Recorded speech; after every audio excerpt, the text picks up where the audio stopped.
Thank you for joining me for the August Tarotscope for Capricorn.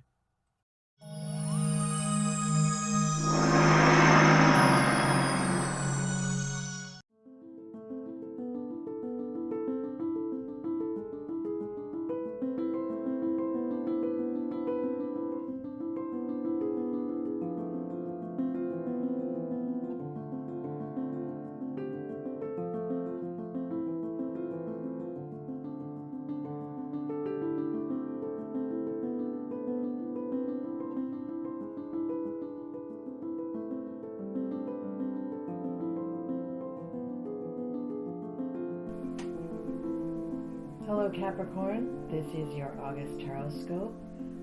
I've laid out the cards, weeks 1, 2, 3, and 4, and an oracle card, so let's get going. For the first week in August, you have a lot of work to do, just a lot of work.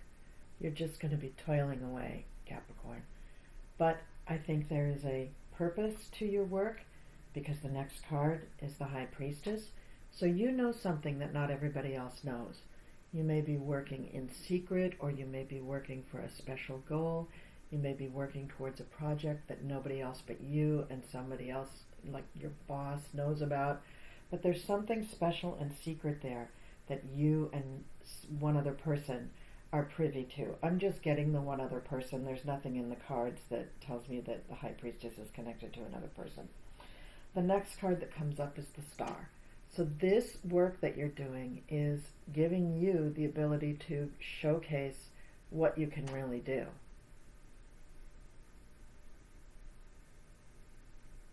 Yeah, just wanted to get that in focus because it's a pretty card. Okay, second week of August. You come in and you're waiting for the next battle. You realize that you've done a good job. Now you have to live up to that reputation, and you have to continue to do a good job in all your other projects. So you're just waiting. You're taking a big deep breath and saying, okay, I'm ready for the next assignment. And to that end, you're going to take some time to retreat, to recharge, maybe to clean up your office or your workspace, and just let yourself, remind yourself that what you're doing, probably nobody else can do in your organization. And the final outcome card for the second week is really nice. It's the 9 of Cups. So you get one of your wishes.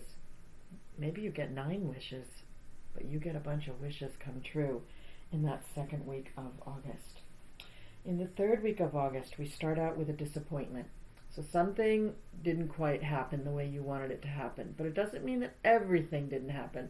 It just means that there is something that you are disappointed in. And here comes the Queen of Swords. Now the Queen of Swords is going to be an air sign, female or feminine person. Air signs are Gemini, Libra, and Aquarius. Sorry, can you see that? There we go. And she is quite witty. She's witty, she uses her words, she's intellectual, she can figure things out, she's resourceful, she's a teacher, and she's not as emotional as you would think. Most air signs are not extremely emotional. On the exterior, it's not that they don't have emotions, it's just that on the exterior, what they show to the world is a detached sort of persona. And then we have the Emperor. And I think we're going to find out in the last week of August what all this really leads to. So here's the Emperor. So the Emperor is a person that takes care of the village, the town, the state, the country. He lays down the rules, he takes care of his people, he provides for his people too. He provides safety, he provides haven, he provides a place where they can work and make their way and have a home and eat and raise their families. The Queen of Swords is usually a person who is in charge of something. She's worked most of her life crafting concepts, crafting communication, crafting words. So she's somebody that has to do with a communicator. Usually the Emperor is going to employ somebody like the Queen of Swords, but the Queen of Swords herself may employ a lot of people who work under her, and she probably knows all of their names because she's probably got a good mind, good memory. But for some reason at the top of that week, there is a disappointment of some kind. Now the 4th week of August, we have the King of Pentacles.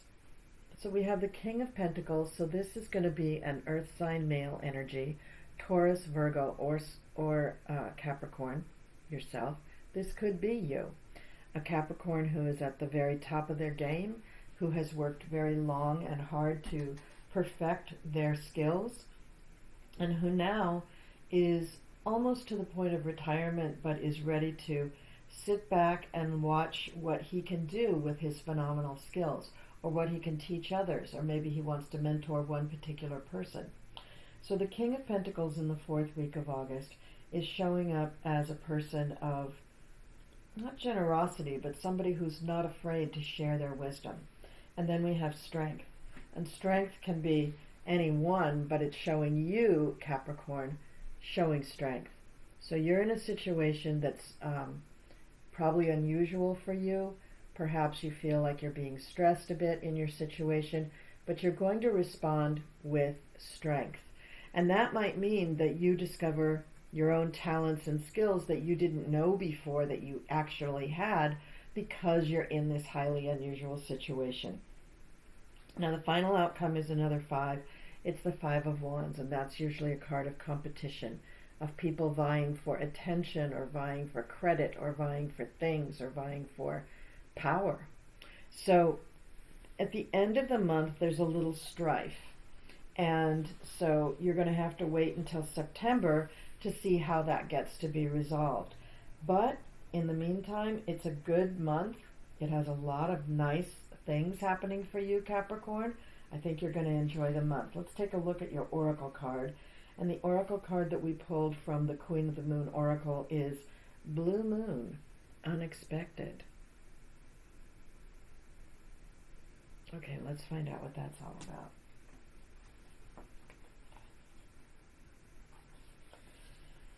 No matter how well you plan, there is always room for the unexpected to occur. Build your resilience, as rare occurrences can happen. A visitor you have not seen in a long time may re-enter your life. Say to yourself, I trust in myself and in life. In old farmers' almanacs, a blue moon was described as the 3rd full moon in a season that has 4 full moons. The newer and now more accepted description is that a blue moon is when there are 2 full moons in one calendar month. Either way, it is a rare occurrence and has inspired the saying, once in a blue moon, when describing an event or behavior that only happens rarely. The energy and power of the blue moon can be best taken advantage of by setting intentions on these moons of things that you really want, but have never felt could happen.